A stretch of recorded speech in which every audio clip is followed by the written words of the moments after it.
They call them the Boss Cat, a name whispered in fear, a presence felt before it's seen, leader of a gang that moves like the tide, silent, relentless. But today the boss isn't after power.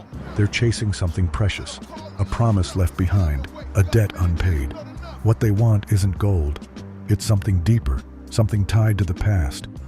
And when the Boss Cat hunts, nothing stays hidden for long.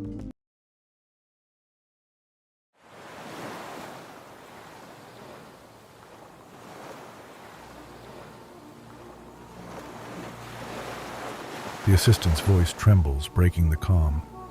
I heard something. The most precious thing might be with Gad, the old man's son. The old man always said, if anything happened, Gad would be the one who knows all the secrets. The Boss Cat turned slightly, their eyes catching the light, and asked, "Where is Gad?" The assistant stammers, voice cracking under the weight of the question, replied, "Cairo." They're cut off by the Boss Cat's calm, measured reply, "I'll go to him."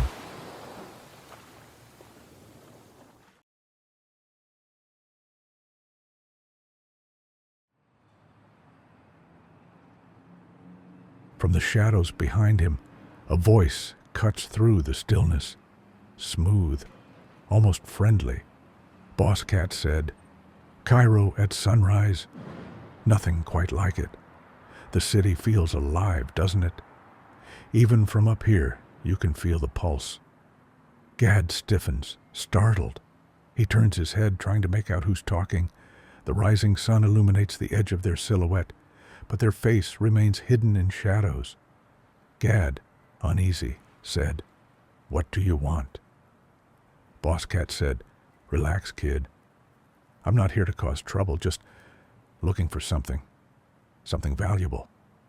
Something your old man held on to for me." Gad, surprised, "My dad? You knew him?" The Boss Cat chuckles softly, a sound both amused and nostalgic. "Knew him? Kid, I worked with him.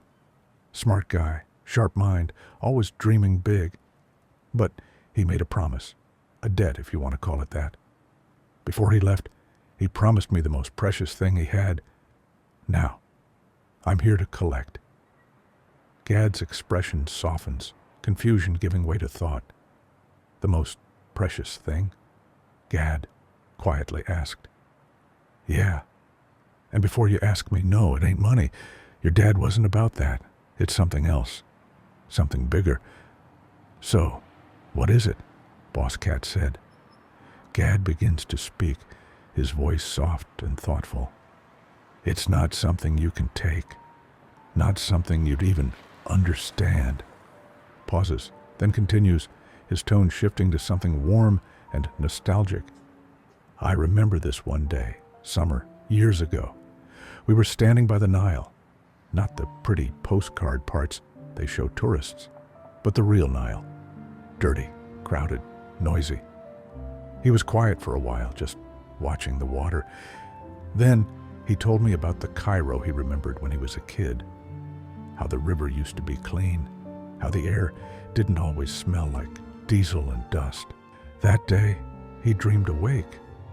He said, 'Gad, this city has a soul, and it's tired, but it's not dead. One person can wake it up. People think they're too small to change anything, but they're wrong. A drop in the Nile makes ripples.'" Gad smiles faintly, his voice carrying a hint of pride as he looks back out over the city. Continues, "The most precious thing he left me is the hope.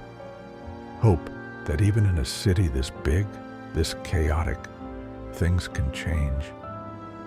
The Boss Cat listens in silence, their expression unreadable.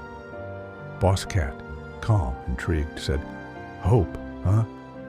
Sentimental, I'll give you that." Gad interrupted, "Then you're looking in the wrong place. Or you're looking for something else I don't have." Boss Cat, smooth, with a hint of respect, "Your old man had guts. Shame he's not around to finish what he started." With that, the Boss Cat disappears, leaving Gad alone on the rooftop, staring at the glowing city.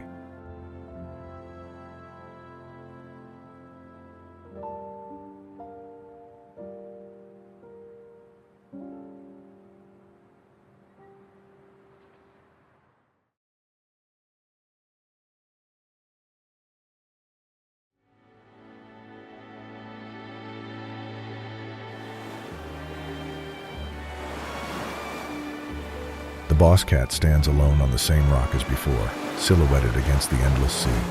The wind gently stirs their coat, and you can definitely hear the boss cat's thoughts. Boss cat said, "A mind adrift, like a grain of sand caught in the wind.